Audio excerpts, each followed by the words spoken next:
Cette vidéo ne représente pas un conseil en investissement. Investir comporte un risque de perte en capital. Vous êtes le seul et unique responsable de vos décisions d'investissement et il est de votre devoir de faire vos propres recherches avant d'investir. Ne faites confiance à personne. Bonjour à tous et bienvenue dans cette nouvelle vidéo où aujourd'hui on va parler de votre budget. Donc comment bien établir un budget et comment bien le suivre.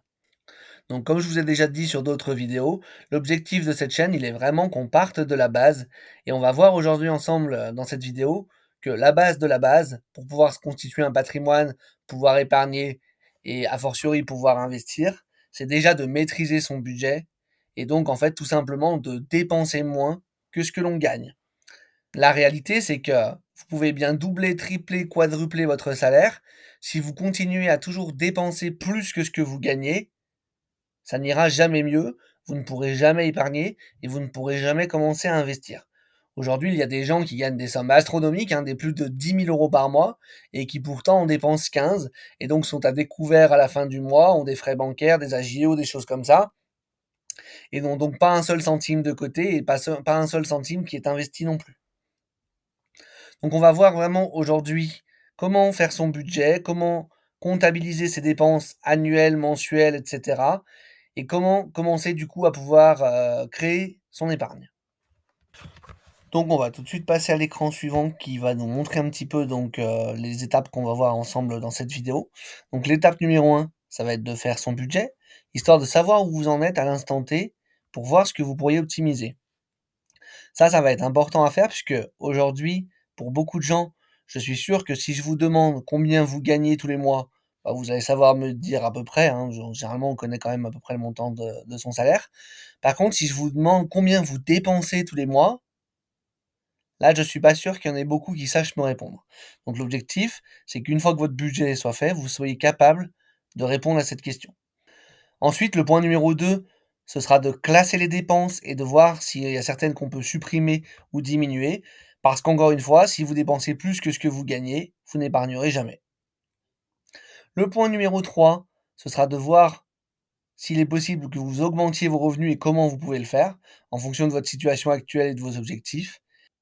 Et enfin, donc le point numéro 4, une fois que vous connaissez votre capacité d'épargne, c'est de commencer à mettre en place de l'épargne et je vous donnerai quelques conseils pour faire ça donc du mieux possible. Donc on va tout de suite passer ensemble à la première étape et voir comment calculer son budget. Donc effectivement, ça c'est vraiment une chose qui est très importante à faire. Et donc il est primordial que vous preniez le temps, que vous vous posiez pendant 1 heure ou 2 au calme, où vous vous concentrez pour faire votre budget. Vous avez plusieurs options pour le faire. Vous pouvez le faire sur un cahier ou sur une feuille de papier. Vous pouvez aussi le faire dans un tableur Excel sur un ordinateur.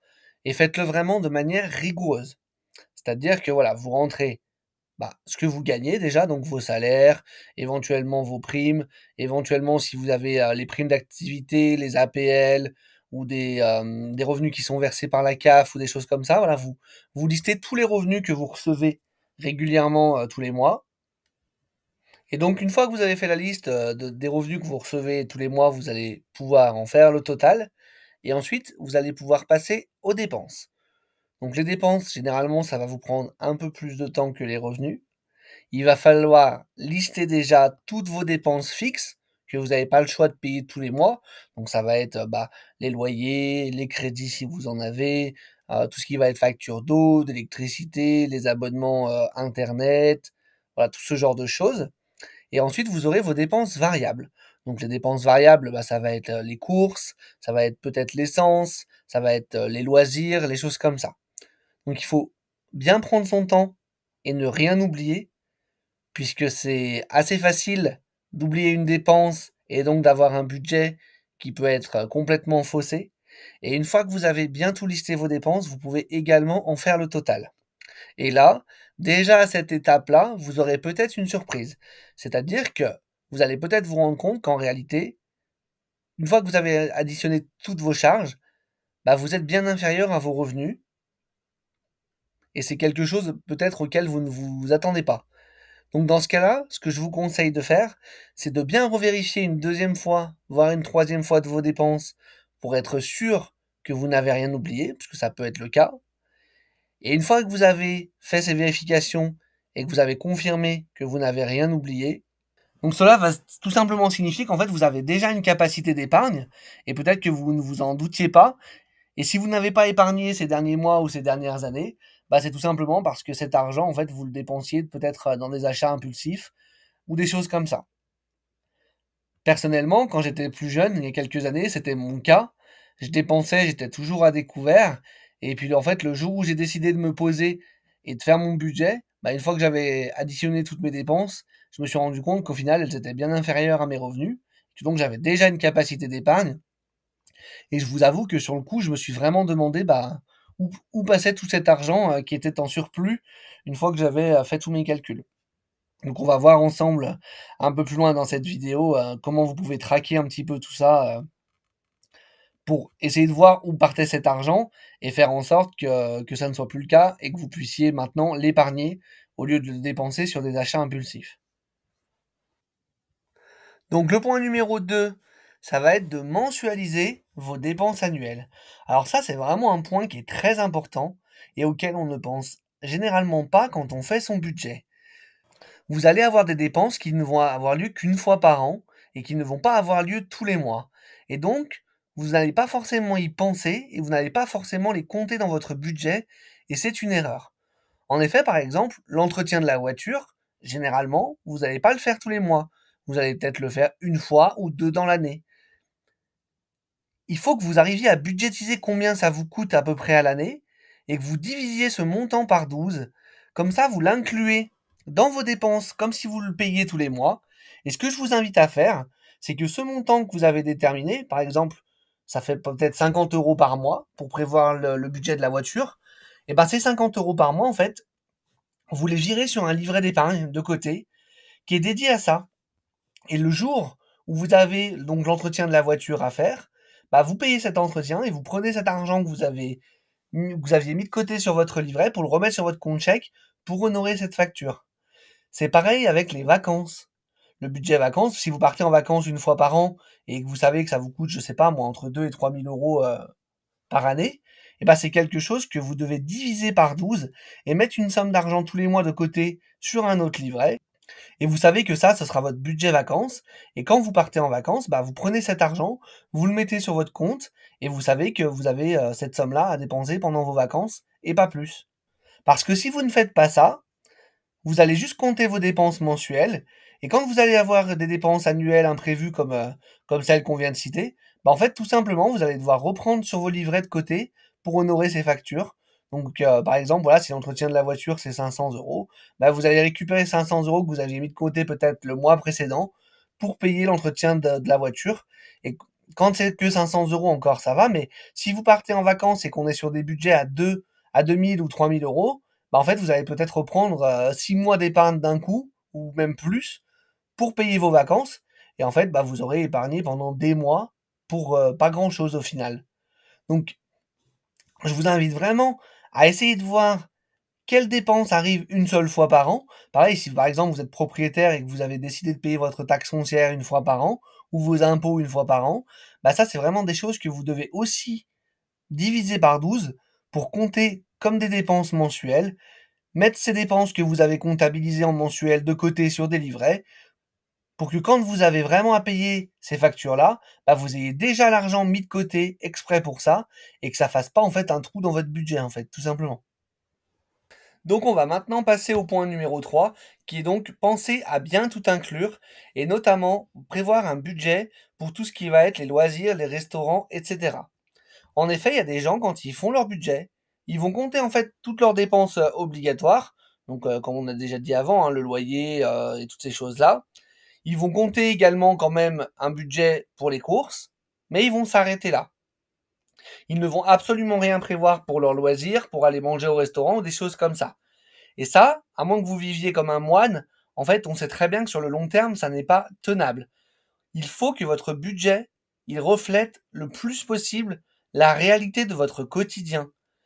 Si vous vous dites: «Ah bah non, moi je compte rien pour les loisirs parce que de toute façon sur mon papier là, ça passe pas et je préfère ne rien compter pour mes loisirs et avoir sur le papier une plus grosse somme à épargner», mais que dans la réalité, bah, vous allez quand même continuer à avoir des loisirs. À un moment donné, vous êtes obligé, en fait, vous pouvez pas vivre que pour travailler et épargner.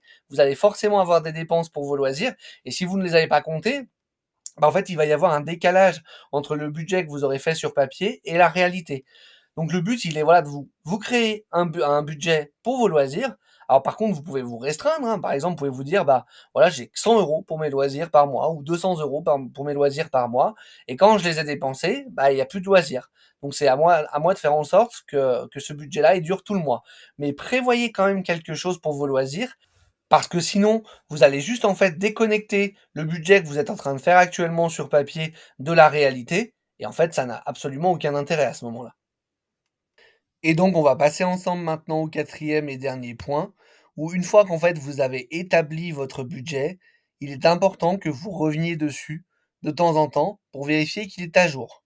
Pourquoi? Parce que bah, votre niveau de vie il peut être amené à évoluer, vos revenus peuvent être amenés à évoluer, et vos dépenses également. Moi, je vous conseille de revenir dessus à minima au moins une fois tous les trimestres. Donc, c'est-à-dire que vous reprenez le budget que vous avez fait, vous reprenez vos comptes en banque et vous vérifiez au niveau des montants et au niveau des dépenses que tout est bien à jour. Et si ce n'est pas le cas, bah voilà, vous rectifiez et ça vous permettra également de pouvoir rectifier vos montants d'épargne à la hausse ou à la baisse en fonction de comment votre situation a évolué.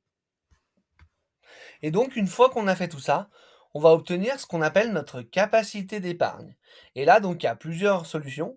Soit cette capacité d'épargne, elle nous convient, elle nous paraît suffisante, et auquel cas, bah, on n'a plus qu'à mettre en place des solutions pour pouvoir épargner cette capacité d'épargne.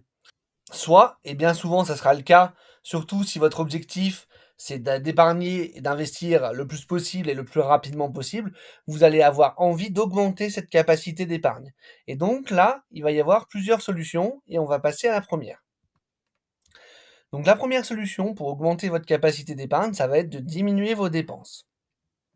Donc pour voir comment on va pouvoir faire pour diminuer ces dépenses, la première chose à faire, c'est de classer ces dépenses en trois catégories. Donc on va avoir les charges fixes inévitables, et ensuite on aura les charges variables qui sont inévitables et les charges variables qui sont entre guillemets optionnelles. Donc on va tout de suite voir ensemble dans les diapos suivantes quelles charges on va classer dans quelle catégorie. Donc on va commencer par les charges fixes, inévitables du coup forcément.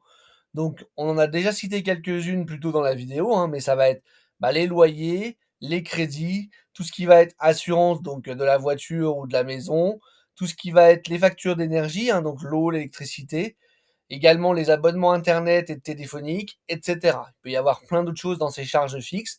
Ça, c'est des charges que vous avez tous les mois, que vous êtes obligé de payer pour votre quotidien. Ensuite, les deuxièmes catégories de dépenses, ça va être les charges variables obligatoires. Donc, il va y avoir ici les courses. Forcément, vous êtes obligé de manger tous les mois, donc vous allez bien être obligé d'aller faire des courses, de vous acheter à manger, de vous acheter des produits d'entretien, des produits d'hygiène, etc. On va avoir également les vêtements. Donc ça, c'est des charges variables que je vous conseille plutôt de calculer à l'année et de mensualiser un petit peu comme les vacances, les impôts, etc. Puisque généralement, en tout cas, on va peut-être pas s'acheter des vêtements tous les mois. Après, si c'est votre cas, vous avez qu'à vous constituer un budget vêtements mensuel et vous savez que vous avez ce budget pour vos vêtements tous les mois. L'essence, ça peut être une charge variable également, peut-être pour des gens qui bossent pas toujours au même endroit. Vous allez peut-être pas forcément dépenser le même montant d'essence à chaque mois, peut-être que si, donc ça peut être une charge fixe ou une charge variable, c'est à vous de voir en fonction de votre situation. Également, les frais pour les enfants, si par exemple, je sais pas, vous avez des enfants, vous les mettez au centre aéré ou des choses comme ça, c'est des choses qui vont être variables, c'est pas des choses que vous allez payer de manière fixe tous les mois. Et puis également, donc on en a parlé un peu plus tôt dans cette vidéo, mais voilà, les frais d'entretien par exemple pour la voiture, les pneus, voilà, ce genre de choses, et il peut y en avoir encore plein d'autres. Et la dernière catégorie de dépenses qu'on va avoir, du coup, ça va être les charges entre guillemets optionnelles. Donc là, ça va être plutôt tout ce qui concerne en fait vos loisirs. Donc là, par exemple, j'ai listé les abonnements, donc Netflix, Prime Video, que sais-je encore, les sorties au restaurant, les sorties au cinéma, les vacances, tout ce qui va être achat plaisir, achat impulsif, et encore plein d'autres choses. Et donc, une fois que vous avez tout listé sur les différentes catégories, on va voir maintenant quelques pistes, bien sûr il y en aura d'autres que vous pouvez imaginer, pour réduire ses dépenses. Donc, moi, il y a quelque chose que je fais depuis quelque temps avec ma compagne et que je trouve qui marche plutôt pas mal, c'est avoir des comptes séparés pour les dépenses du quotidien.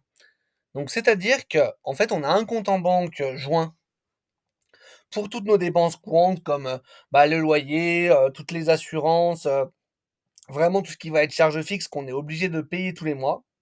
Par contre, pour tout ce qui va être les courses et tout ce qui va être budget variable, donc les loisirs, les choses comme ça, en fait, on a ouvert des comptes dans des néobanques ou des banques en ligne qui sont donc gratuits et qui ont des cartes gratuites, comme ça ne génère pas de frais supplémentaires. Et en fait, chaque début de mois, on se verse une somme, chacun sur nos comptes respectifs où on a notre carte bancaire. Et ça, en fait, on sait que c'est le budget qu'on a pour le mois à dépenser par carte.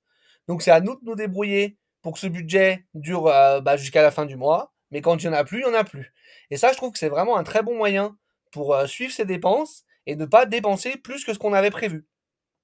Si par exemple, pour vos courses, vous avez prévu 400 € dans le mois, et pour vos loisirs et autres dépenses variables, vous avez prévu 200 € dans le mois, bah voilà, vous faites un virement par exemple de 300 € sur le compte de monsieur, 300 € sur le compte de madame, et vous savez que c'est ce que vous avez à dépenser par carte pour le mois, et une fois que vous avez dépensé ça, il n'y a plus de dépenses possibles. Donc c'est à vous de vous débrouiller pour que cette somme vous fasse le mois complet, et vous allez voir que ça va vous permettre de vraiment suivre vos dépenses et de ne pas dépasser le budget que vous vous êtes fixé. Parce que si vous vous fixez un budget de temps à dépenser par carte, mais que tout est sur le même compte, en fait, vous n'allez même pas vous en rendre compte que vous avez dépassé votre budget si vous suivez pas chaque opération que vous avez fait par carte les unes après les autres, ce qui est quand même extrêmement chronophage à faire. Ça peut être une solution aussi, mais ça prend quand même un peu de temps. Moi, je trouve que c'est bien plus simple. Aujourd'hui, on a la chance de pouvoir ouvrir des comptes en quelques minutes sur des banques en ligne ou sur des néobanques, gratuitement, encore une fois. Ils vous envoient une carte bancaire par la poste qui est gratuite et vous faites votre virement sur ce compte-là et au moins, en quelques minutes, vous savez quel budget vous avez pour le mois et quand vous avez plus, vous avez plus. Une autre piste, c'est de supprimer donc les abonnements inutiles et ça, je pense qu'on en a tous, que ce soit le fameux abonnement à la salle de sport où on le prend pour 1 an, puis on y va 1 mois et après on n'y fout plus les pieds, ou les abonnements sur toutes les plateformes, j'en sais rien moi, Spotify, Netflix, Disney, Prime Video, et cetera, qu'on regarde parfois une fois tous les 6 mois. Bah voilà, quand vous faites vos comptes, vous vous rendez compte que vous avez des abonnements que vous n'avez pas utilisés depuis 1 mois, 2 mois, c'est que vous en avez pas réellement besoin et donc c'est peut-être utile de les supprimer. Souvent, ça va pas représenter des gros montants, ça va être des 10, 15, 20 euros. Mais si vous en avez plusieurs, ça peut quand même vite faire des montants assez conséquents. Et puis, dans tous les cas, si c'est des choses, des services que vous n'utilisez pas, autant garder l'argent pour vous et vous en servir pour pouvoir épargner plutôt que de payer quelque chose qui vous sert à rien, tout simplement. Vous pouvez également comparer les assurances et les abonnements. Alors ça, je vous suggère de pas le faire trop souvent non plus et de pas vous prendre la tête avec ça ni d'y passer trop longtemps parce que c'est pareil, sur ce qui va être les assurances, effectivement, vous allez toujours pouvoir trouver moins cher. Après, c'est à vous de voir où vous situez par rapport à ça. Mais moi, je suis aussi de ceux qui pensent que les assurances, elles sont là pour une bonne raison. Et je préfère payer un peu plus pour une assurance et être bien assuré que payer le moins cher possible et en fait ne pas être assuré du tout et que quoi qu'il arrive, l'assurance ne paye jamais rien puisqu'en fait vous êtes assuré au minimum, donc vous payez rien, mais on vous payera rien non plus si vous arrive un sinistre. Donc ça, c'est à vous de voir où vous vous situez par rapport à ça. Et également tout ce qui va être les abonnements, donc les abonnements box internet, les abonnements de téléphone, où là parfois je pense qu'il y a des vraies économies à faire, puisque aujourd'hui je sais qu'il y a des gens qui sont abonnés chez Orange avec des abonnements de téléphone parfois à 70, 80, voire 100 € par mois. Je trouve ça absolument énorme quand on sait qu'aujourd'hui vous avez des abonnements encore une fois en ligne chez BNU, Red by SFR, Soch ou que sais-je encore, où vous allez payer 10 € par mois et vous allez avoir toute illimité en appel SMS et puis je sais pas combien en giga internet, mais généralement largement assez pour une utilisation classique quoi. Donc voilà, ça peut être quelque chose à faire de temps en temps, mais voilà, vous prenez pas trop la tête non plus avec ça. Ensuite, un des gros postes de dépenses quand même, le principal généralement des ménages, c'est le logement, que ce soit donc le crédit si vous êtes propriétaire ou alors le loyer si vous êtes locataire. Et donc un bon moyen de faire baisser drastiquement ces charges fixes rapidement, c'est parfois de déménager dans une autre ville où c'est un peu moins cher, ou dans un logement un peu plus petit où vous allez payer moins de loyer. Alors ça, c'est un petit peu compliqué parce que ça dépend aussi de de où vous travaillez. Vous pouvez pas déménager forcément très loin de votre lieu de travail, mais ça peut être quand même une solution à envisager si vraiment vous voyez que quand vous avez fait votre budget, vous êtes vraiment plus que limite, voire vos charges dépassent vos revenus. Là, ça va quand même être quelque chose qu'il va falloir envisager, puisqu'en fait, ça peut pas durer. Vous pouvez pas continuellement dépenser plus que ce que vous gagnez. Donc, il va falloir trouver des solutions là-dessus. Et c'est vrai que le logement, c'est vraiment un énorme poste de dépense, et donc ça peut vous permettre de faire des économies assez rapidement. Également, rembourser vos dettes. Alors ça, c'est vraiment quelque chose dont vous devez faire votre priorité, je pense. Alors si vous avez un prêt immobilier pour votre résidence principale, c'est encore pas trop un sujet. Par contre, si vous avez des prêts à la consommation, et souvent les gens ont des prêts à la consommation, soit pour leur logement parce qu'ils ont fait des travaux, ou alors encore plus régulièrement, c'est souvent pour les voitures, les véhicules. Ça, je vous conseille de faire en sorte de les rembourser le plus rapidement possible, parce que ça, c'est des dettes qui ont un taux d'intérêt. Ça veut dire que vous remboursez plus que ce que vous avez emprunté, et donc c'est vraiment quelque chose qui tue votre capacité d'épargne.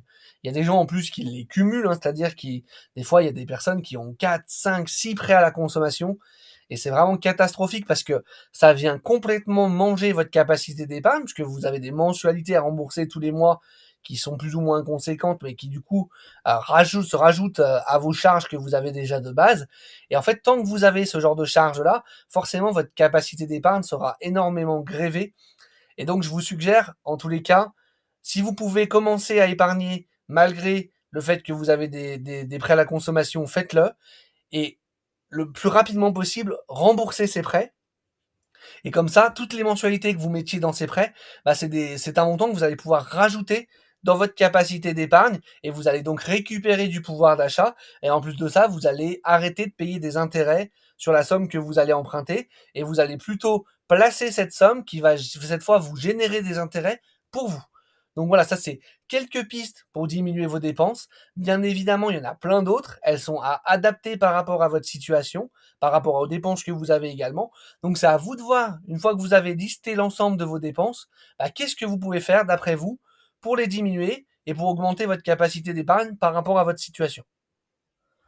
Voilà, et donc maintenant on va passer au deuxième levier que vous avez pour augmenter votre capacité d'épargne, parce que diminuer les dépenses c'est bien, mais on ne peut pas les diminuer jusqu'à zéro. Par contre, voilà, augmenter vos revenus, ça c'est quelque chose que vous pouvez faire de manière beaucoup plus conséquente normalement. Et donc on va voir ensemble quelques idées qui pourraient vous permettre d'augmenter vos revenus. Donc, par exemple, vous pourriez changer d'emploi par rapport à l'emploi que vous avez actuellement et prendre un emploi qui serait un peu mieux rémunéré. Vous pourriez également aller voir votre patron et lui demander d'augmentation. Ça, c'est toujours délicat, mais ça se fait. Et parfois, vous pouvez avoir des augmentations qui sont assez intéressantes. Ou alors, vous pourriez même prendre une promotion dans votre emploi actuel, prendre du galon. Et donc, généralement, si vous évoluez dans votre entreprise, vous aurez normalement, en tout cas, un meilleur salaire. Ça, c'est les pistes que vous avez par rapport à votre emploi actuel. Les solutions, sinon, ça pourrait être également de prendre un deuxième emploi. Donc ça, je sais que c'est toujours un peu compliqué. Et généralement, ce ne sera pas des emplois à plein temps, bien évidemment. Mais voilà, faire de l'intérim, des choses comme ça en plus. Ou alors même vous créer une activité en parallèle de votre job actuel. On a la chance de vivre à l'ère d'Internet. Et aujourd'hui, il y a quand même plein de choses que vous pouvez faire en ligne qui peuvent vous générer des revenus. Vous pouvez faire de l'affiliation, vous pouvez faire du dropshipping, vous pouvez faire des traductions, vous pouvez créer un business en ligne, vous pouvez créer votre chaîne YouTube. Enfin voilà, il y a pas mal de choses qui peuvent vous permettre de générer des revenus sur Internet. Donc à vous de voir ce qui vous plaît et ce qui pourrait être envisageable pour vous. Vous pouvez également investir dans des actifs qui vont vous générer des revenus complémentaires. Si par exemple aujourd'hui vous avez une capacité d'emprunt que vous n'utilisez pas, ça peut des fois être intéressant d'aller voir la banque pour voir combien celle-ci vous prêterait pour acheter par exemple des SCPI. Donc les SCPI, pour faire très très simple, on va très schématiser parce que c'est pas le sujet de la vidéo, mais c'est de la pierre papier. Donc en fait, vous donnez de l'argent à une société qui va acheter de l'immobilier pour vous et qui va vous reverser une partie des loyers en fonction du prorata que vous avez dans la société. Donc ça vous permet de pouvoir avoir des revenus complémentaires tous les mois, sous forme de loyer immobilier que vous recevez. Et donc, ça, c'est quelque chose qui vous permet de générer des revenus supplémentaires. Et après, ces loyers, même s'ils génèrent une partie de fiscalité, bah vous pouvez décider de les réinvestir encore sur d'autres actifs pour augmenter encore votre patrimoine qui vous génère des intérêts supplémentaires et faire grossir tout ça par effet boule de neige.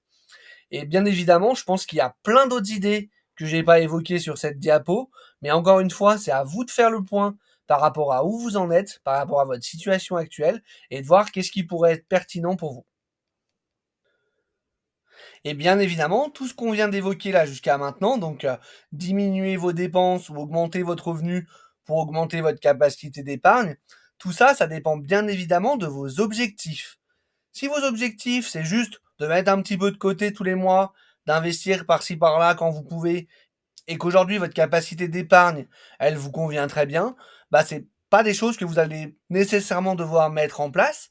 Par contre, si aujourd'hui vous faites partie du mouvement qu'on appelle FIRE et que votre objectif c'est de prendre votre retraite à 40 ans par exemple, bah effectivement vous allez devoir vivre pendant pas mal d'années en vous serrant la ceinture, en diminuant le plus possible vos dépenses et trouver des moyens de compléter de vos revenus, d'avoir des revenus supplémentaires tous les mois, c'est quelque chose que vous allez rechercher, que vous allez vouloir mettre en place.